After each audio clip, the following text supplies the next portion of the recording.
The devotion for December 31st comes from Isaiah chapter 61, verse 10 through chapter 62, verse 3. I will greatly rejoice in the Lord, my whole being shall exult in my God, for he has clothed me with the garments of salvation. He has covered me with the robe of righteousness, as a bridegroom decks himself with a garland, as a bride adorns herself with jewels. For as the earth brings forth its shoots, and as a garden causes what is sown in it to spring up, so the Lord God will cause righteousness and praise to spring up before all the nations. For Zion's sake I will not keep silent, and for Jerusalem's sake I will not rest, until her vindication shines out like the dawn, and her salvation like a burning torch. The nations shall see your vindication, and all the kings your glory. And you shall be called by a new name that the mouth of the Lord will give.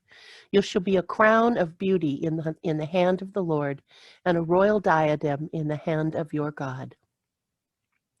The reflection for this passage is written by Pastor Ben Quanbeck, pastor of King of Glory Lutheran Church, Billings.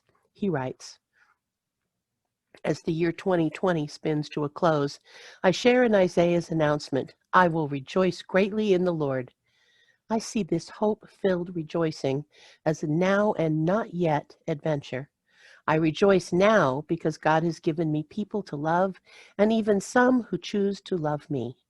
I rejoice now because amidst hard things, God continues giving us comfort and the strength to comfort others.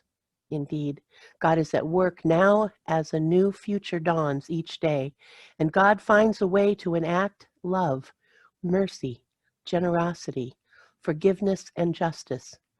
I also rejoice now because 2020 ends with the hope and promise that 2021 can be better. COVID-19 will eventually be conquered. Shuttered ministries and dampened relationships will have opportunity to grow anew. There will be a fresh start, and new life will spring from what looks like barren soil. We end this year rejoicing because we look to the future with hope. Isaiah's rejoicing, however, points beyond these present moments of years and decades to the fulfillment of long-awaited promises of God.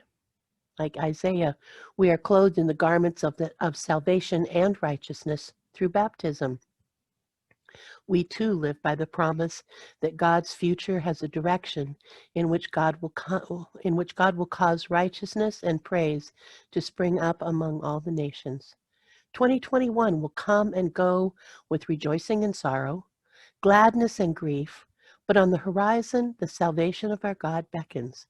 God's kingdom will come, and God's will be done. In Jesus, our salvation is sure. Let our lives be marked by celebration, for by faith we do not keep silent. Instead, we rejoice greatly in the Lord, now and always. Thanks be to God. Peace on your day.